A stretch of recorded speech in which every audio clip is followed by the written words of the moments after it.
పంచతంత్రం. అయితే మనం పంచతంత్రంలో ఇప్పటిదాకా 3 పూర్తి చేసాము. 4వది మనం మొదలుపెట్టాము. మొట్టమొదటిది ఏంటంటే మిత్ర లాభం. అంటే మిత్రుల వల్ల, మంచి స్నేహాల వల్ల ఎలాంటి లాభం ఉంటుంది. మిత్ర భేదం అంటే మిత్రుల మధ్య విభేదాలు అవి ఎలా కల్పించాలి అనేది కూడా మనం చూసాము. తర్వాతది కాకోలుకీయం అంటే సంధి విగ్రహం అని ఇంకొక పేరు కూడా ఉంది దానికి. అంటే ఏ సమయంలో సంధి చేసుకోవాలి, ఎలా రాజకీయ చతురత నెరపాలి అనేది. దాంట్లో గుడ్లగూబలు, కాకులు ప్రధాన పాత్ర పోషించాయి. ఇప్పుడు లబ్ధ ప్రణాశం అంటే ఇందులో ఏంటంటే చేతికి దొరికిన దాన్ని ఎలా జారవిడ్చుకుంటున్నారు, అంటే ఇందులో జంతువులు ఎలా జారవిడ్చుకుంటున్నాయి చేతికి దొరికిన దాన్ని అనేది కూడా మనం చూడొచ్చు. అదే లబ్ధ ప్రణాశం. ఇప్పుడు కథలోకి వెళదాం. నక్క మాటలు విని లంబకర్ణానికి తీవ్రమైన కోరిక పుట్టి నక్క వెంట వెళ్ళడానికి తొందరపడింది. నక్క దాని సింహం వద్దకు తీసుకుపోయింది. గాడిద చాలా నింపాదిగా వస్తుండడం చూసి ఆత్రంతో ఉన్న మతిమాలిన సింహం దాన్ని చంపడానికి దాని మీదికి దూకింది. అయితే అది మరీ బలంగా దూకిన కారణం చేత గాడిదను దాటి దూరంగా పడింది. అసలే గాయపడి ఉన్నదేమో. దూకిన శ్రమతో అది కొద్దిసేపు కదలలేకపోయింది. సింహం దూకిన దూకును ఎలా అర్థం చేసుకోవాలో గాడిదకు తెలియలేదు. తన పక్కనే పిడుగుపడ్డట్టుగా అయి భయంతో మతిపోయి అది పారిపోయింది. పారిపోతూ వెనక్కి తిరిగి చూస్తే దానికి ఒక వింత జంతువు భయంకరమైన వాలకంతో, క్రూరమైన కోరలతో, ఎర్రని కళ్ళతో కనిపించింది. గాడిద గ్రామానికి పారిపోయింది. దూకటంతో కళ్ళు బైర్లు కమ్మిన సింహం దాన్ని తరమలేకపోయింది. నక్క సింహంతో, ఏమిటిది, నీ ప్రతాపము నెర్పడితనము ఎలాంటిదో ఇవాళ చూశాను అన్నది. దూకడానికి పూర్తిగా సిద్ధంగా లేను. దానికి తోడు ఆకస్మికంగా కలిగిన సంతోషంలో మతిపోయింది. ఏం చేసేది, నేను నిజంగా సిద్ధంగా ఉంటే ఏనుగునైనా తప్పిపోనిస్తానా అన్నది సింహం. అలా అయితే ఇప్పటి నుంచి సిద్ధంగా ఉండు, నేను దాన్ని మళ్ళీ తెస్తాను అంది నక్క. మిత్రమా, అది మళ్ళీ రమ్మంటే వస్తుందా, ఇంకో జంతువుని తీసుకురా అంది సింహం. దాని గురించి నీకు బెంగదేనికి, అదంతా నేను చూసుకుంటాలే అని నక్క గాడిద వెళ్ళిన దారినే పోయి అది ఆ చెరువు ఒడ్డునే మేస్తుండడం చూసింది. నక్కను చూసిన గాడిద, చూడు అల్లుడు, నువ్వైతే నన్ను ఆ చక్కని ప్రదేశానికి తీసుకుపోయావు గాని నాకు వెంట్రుక వాసిలో చావు తప్పింది అన్నది. నక్క గట్టిగా నవ్వి, మామ, నేను చెప్పిన ఆడగాడిదలలో అది కూడా ఒకటి. అది గుర్తుపట్టకుండా ఒళ్ళు చేసింది.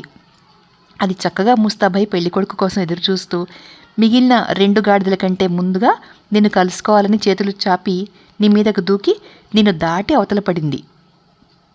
మితిమీరిన ఆనందంలో అలా చేస్తే నువ్వు పిరికితనం కొద్దీ పారిపోయావు. ఇదే జరిగిన సంగతి. నీ ప్రవర్తనకు నువ్వు సిగ్గుపడాలి. కనుక మళ్ళీరా, అది నీ కోసం తిండి నీరు మాని లంబకర్ణం తన భర్త కావాలి, లేదా అంటే నీటిలోనో నిప్పులోనో ప్రవేశిస్తుందట, లేదా విషం పుచ్చుకుంటుందిట. నిష్కారణంగా ఒక ఆడకూతురి ప్రాణం ఎందుకు తీస్తావు, మహాపాపం. మన్మధుడు కూడా నిన్ను క్షమించడు. అప్పుడు నీకు జత దొరకదు. ఆడదాన్ని తృణీకరించి మన్మధుడికి ఆగ్రహం తెప్పించిన వాళ్ళు బైరాగి వాళ్ళైపోయి జుట్టు జడలు కట్టి ఎర్రబట్టలు కట్టి కపాలాలు పట్టుకుని తిరుగుతారట అన్నది. నక్క చెప్పిన ఈ మాటలు నమ్మి బుద్ధిలేని గాడిద దాని వెంట వచ్చింది. విధి తోస్తుంటే వివేకికి కూడా మతి పనిచేయదు అని అంటారు. గాడిద తగిన దూరంలోకి రాగానే సింహం దానిపైకి దూకి క్షణంలో చంపింది. తర్వాత అది నక్కను గాడిద శవానికి కాపలా పెట్టి సమీపంలో ఉన్న నదిలో స్నానం చేసి రావడానికి వెళ్ళింది. మంచి ఆకలి మీద ఉన్న నక్కకు గాడిద గుండెకాయ, చెవులు తినాలన్న కోరిక ఎంత అణచుకున్నా ఆగక అది వాటిని కాస్త తినేసింది. సింహం స్నానం చేసి తిరిగి వచ్చి గాడిద చెవులు, గుండెకాయ లేకపోవడం గమనించి ఆగ్రహావేశంతో, హీనుడా, ఇలాంటి కూడని పని ఎందుకు చేశావు? నువ్వు చెవులు గుండెకాయ తిని నాకు నీ ఎంగిలి వదులుతావా అన్నది. నక్క ఎంతో వినయంగా, ప్రభు, అలా అనకండి, నేను నిర్దోషిని. ఈ జంతువుకు చెవులు గుండెకాయ ఏనాడు లేవు. లేకపోతే ఒకసారి తమరిని చూసి పారిపోయినది మళ్ళీ ఇక్కడికి వస్తుందా? దానికి చెవులు లేని కారణం చేతనే తమ గర్జన, దూకిన చప్పుడు వినిపించలేదు. గుండె లేని కారణం చేతనే తమ భయంకరాకారం దాన్ని భయపెట్టలేదు. గుండె లేని దానికి భయంతో కూడిన దడ ఉండదు. అది ఇక్కడికి రావడానికి, పారిపోవడానికి ప్రత్యేకమైన కారణం ఏమీ లేదు. అందుచేతనే దాన్ని మరొకసారికి తీసుకురాగలిగాను అన్నది. సింహం దాని మాట నమ్మింది. నక్క కూడా దానితో పాటు గాడిద శవాన్ని తిన్నది. కోతి మొసలికి గాడిద కథ చెప్పి, మూర్ఖుడా, నువ్వు నన్ను మోసగించావన్న మాటే కానీ యుధిష్ఠిరుడు అనే కుమ్మరిలాగా నోరు జారి నిజం చెప్పేశావు. తన మాయోపాయాల సందడి మధ్య నిజం చెప్పే మూర్ఖుడు యుధిష్ఠిరుడిలాగానే కష్టాల పాలవుతాడు అన్నది. ఏమిటా కథ అని మొసలి అడగ్గా కోతిలా చెప్పింది. కుమ్మరి వీరుడి కథ. ఒకనాడు ఒక కుమ్మరివాడు అమితంగా తాగి తన ఇంటి పెరట్లో పరిగెడుతూ పడిపోయేసరికి ఒక కుండ పెంకు వాడి నుదుట్లో దిగబడి గాయమై రక్తం హెచ్చుగా కారింది. దానికి సరైన చికిత్స జరగక చీము పట్టి మానడానికి చాలా కాలం పట్టింది. గాయం మానాక కూడా దాని తాలూకు మచ్చ భయంకరంగా మిగిలిపోయింది. తర్వాత కొంతకాలానికి కుమ్మరి ఉండే ప్రాంతంలో కరువు వచ్చింది. అందుచేత కుమ్మరి తన దేశం విడిచి దూర ప్రాంతంలో ఒక రాజు వద్ద కొలువు కోసం వెళ్ళాడు. ఆ రాజు వాడి నుదుట ఉన్న భయంకరమైన మచ్చను చూసి, వీడు గొప్ప వీరుడై ఉంటాడు, యుద్ధంలో వెనకంజ వేయకుండా వీరోచితంగా పోరాడుతూ శత్రువు చేతి కత్తి దెబ్బ తగిలిన గాయం తాలూకు మచ్చే కానీ వీడి ముఖం మీద మచ్చ మరొకటి కాదు. వీడిని చూడగా పోరాటంలో వెన్ను చూపేవాడుగా లేడు, వీడు మన దగ్గర ఉండదగినవాడే అనుకుని కుమ్మరి వాడికి తన సేనలో మంచి పదవి ఇచ్చి వాడికి ఎన్నో బహుమానాలు ఇచ్చి గౌరవించాడు. రాజు వాడి పట్ల చూపిన ప్రత్యేక అభిమానం ఇతర రాజపుత్ర యోధులకు నచ్చలేదు. వాళ్ళు కుమ్మరిని చూసి అసూయపడ్డారు, కానీ పైకి ఏమీ అనలేదు. ఎందుకంటే రాజుగారికి ఆగ్రహం వస్తుందని ఒకటి, వాడు నిజంగా గొప్ప రాజపుత్ర వీరుడే అన్న నమ్మకం మరొకటి. కుమ్మరిని తన కొనులోకి తీసుకున్న కొద్ది కాలానికి రాజుగారికి శత్రురాజుతో యుద్ధం వచ్చింది. ఏనుగులను గుర్రాలను ఆయత్తం చేసి యుద్ధరంగానికి పంపాల్సిన యోధులను ఎన్నిక చేశాడు. ఆ సందర్భంలో రాజు తన సైనిక వీరులను పర్యవేక్షణ చేస్తూ కుమ్మరిని చూసి, ఓ రసపుత్ర యోధుడా, నీ పేరేమిటి, నీ కులమేది, నీ ముఖం మీద ఆ భయంకరమైన గాయం ఏ యుద్ధంలో కలిగింది అన్నాడు. రాజు అడిగిన దానికి కుమ్మరి, మహారాజా, నన్ను యుధిష్ఠిరుడు అంటారు. నేను కుమ్మరి కులానికి చెందినవాణ్ణి. ఈ గాయం కత్తి దెబ్బ వలన కలిగింది కాదు. ఒకసారి నేను తప్పతాగి పదునైన గట్టి కుండ పెంకు మీద పడ్డాను. ఈ మచ్చ ఆ గాయం బాపతే అన్నాడు. అయ్యో, ఎంత అవివేకిని, వీడి యోధుడి వాలకము భయంకరమైన గాయం మచ్చ చూసి మోసపోయాను అనుకుని రాజువాణ్ణి వెళ్ళగొట్టించాడు. అప్పుడు కుమ్మరి, మహారాజా, నన్ను వెళ్ళగొట్టకండి, యుద్ధంలో నా ధైర్యము చాకచక్యము పరీక్షించండి అన్నాడు. నువ్వు ఎంత శక్తివంతుడివైనప్పటికీ నిన్ను వెళ్ళగొట్టక తప్పదు.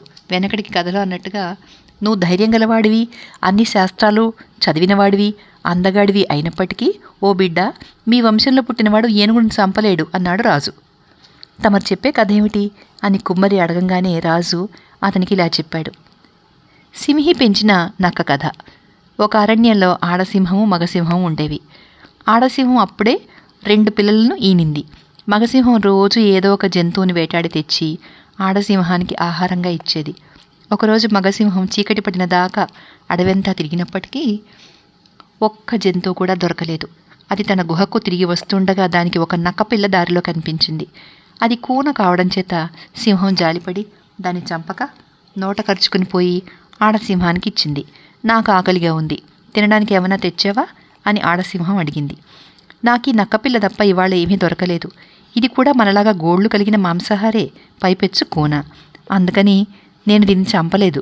ఆకలితో చచ్చిపోతున్నప్పుడు కూడా స్త్రీని, లింగధారిని, బ్రాహ్మణ్ణి, పిల్లలను, ముఖ్యంగా తనను ఆశ్రయించిన వారిని చంపరాదంటారు.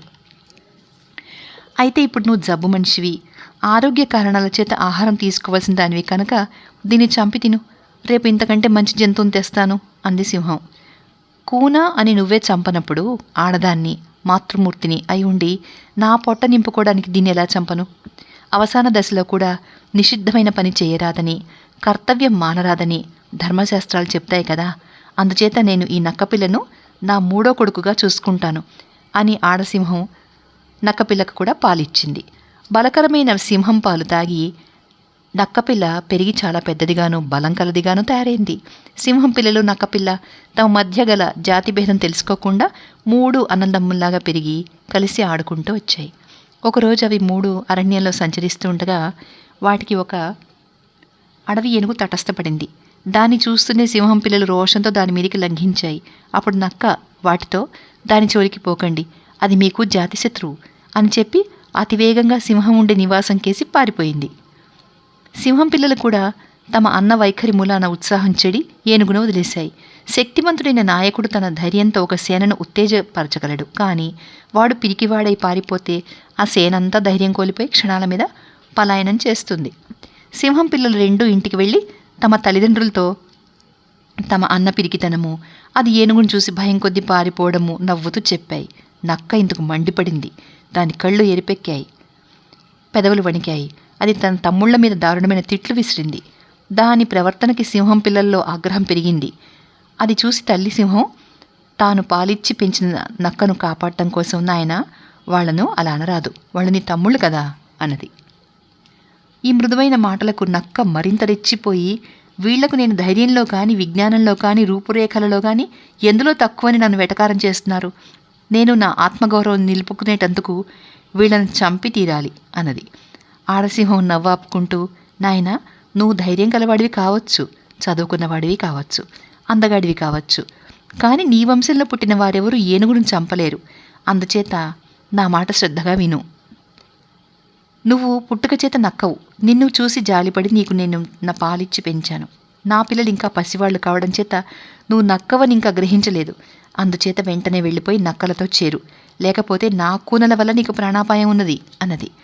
ఈ మాట విని నక్క ప్రాణభయంతో కంపించిపోతూ పారిపోయి ఇతర నక్కల మధ్య చేరిపోయింది. రాజు ఈ కథ చెప్పి కుమ్మరితో, నువ్వు కుమ్మరివి అని నా సైనికులు ఇంకా తెలుసుకోకముందే వెళ్ళిపో, లేకపోతే నిన్ను వాళ్ళు హాస్యం పట్టించి చంపుతారు అన్నాడు.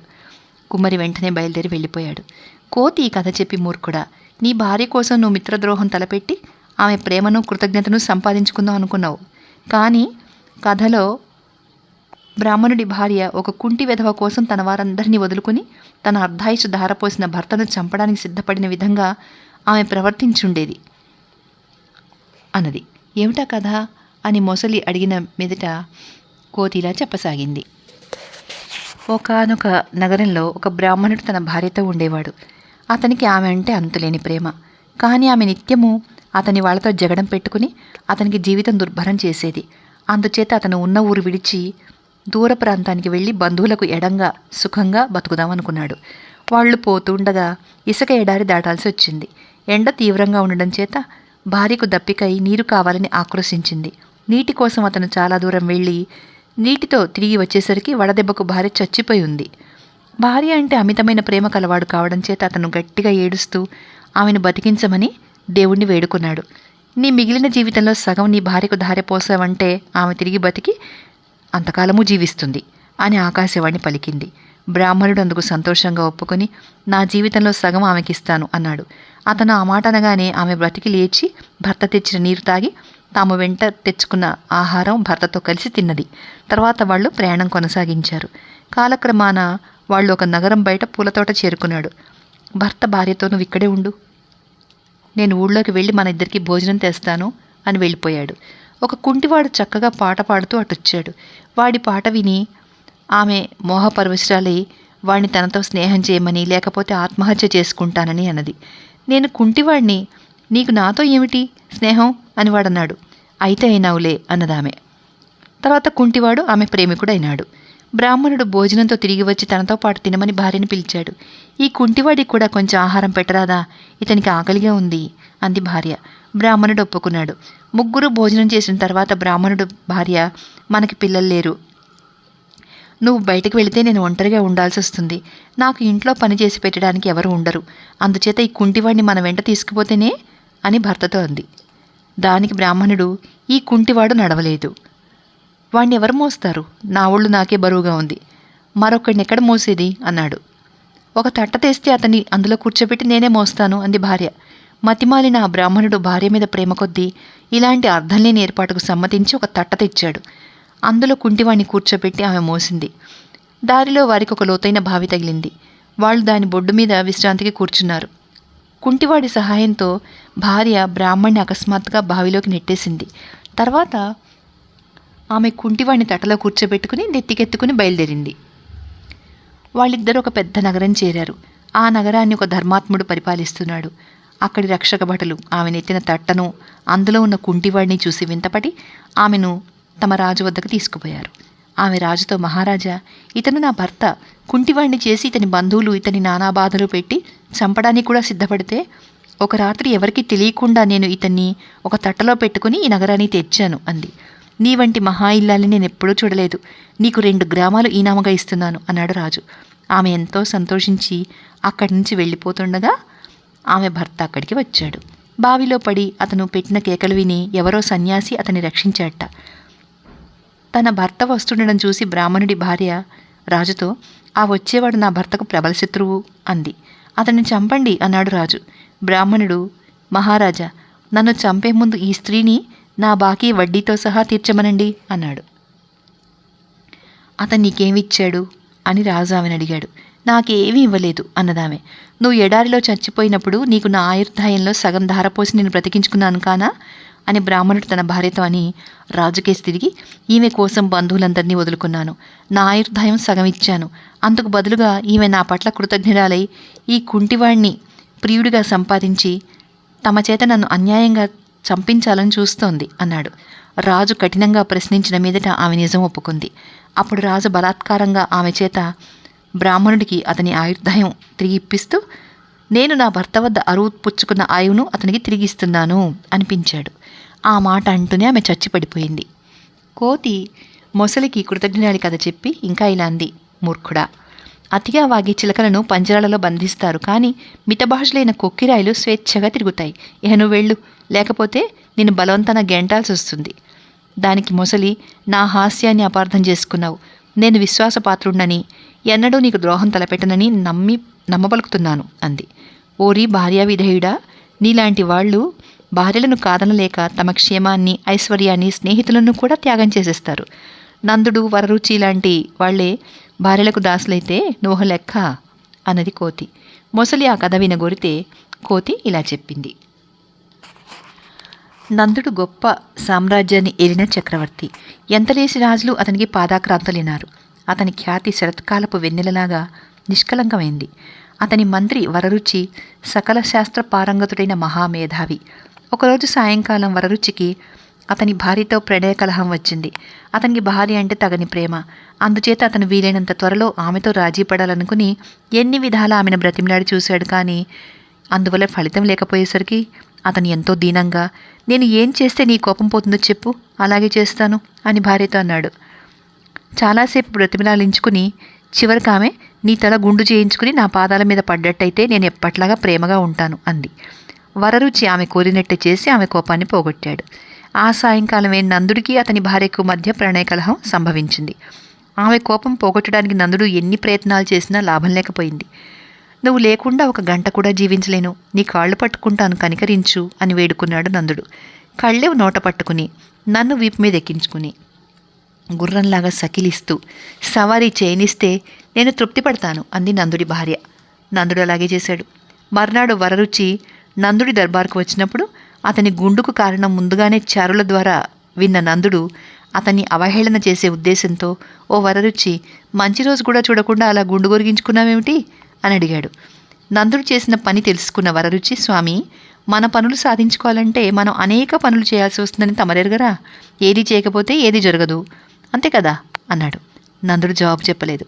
కోతి మొసలికి కథ చెప్పి, మూర్ఖుడా, వాళ్ళు చేసిన పనులు భార్యలను తృప్తిపరిచినా ఇతరులకు హాని కలిగించలేదు, కానీ నువ్వు నీతోనే చంపడానికి సిద్ధపడ్డావు, పైన ఊర్జారి వాగావు, ఓటర్ పెట్టడం వల్ల చచ్చిన గాడిద సంగతి వినలేదా అన్నది. ఆ కథ ఏమిటి అని మొసలి అడిగిన మీద కోతి ఇలా చెప్పింది. పులికొలు కప్పుకున్న గాడి కథ. ఒక గ్రామంలో ఒక చాకలి ఉండేవాడు. వాడికి ఒక గాడిద ఉండేది. అది తిండి లేక నీరసించిపోయింది. ఒకనాడు చాకలి అరణ్యంలో తిరుగుతూ ఒక చచ్చిన పులిని చూసి ఇలా అనుకున్నాడు, నా గాడిద మీద ఈ పులితోలు కప్పి రాత్రివేళ పొలాల మీద వదిలిపెడితే రైతులు దాన్ని చూసి పులే అనుకుని పారిపోతారు. అప్పుడు అది పంట చేల మీద పడి తిని బాగా బలిసి నా బట్టల మూటలు మోయగలుగుతుంది.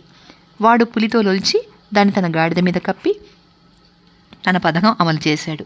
రైతులు గాడిదను చూసి పులే అనుకుని దాన్ని తమ పొలాల నుంచి తరిమేయడానికి భయపడ్డారు. గాడిద తెల్లవారులు కడుపారా మేసి తెల్లవారేవేళ ఇంటికి తిరిగి వచ్చేది.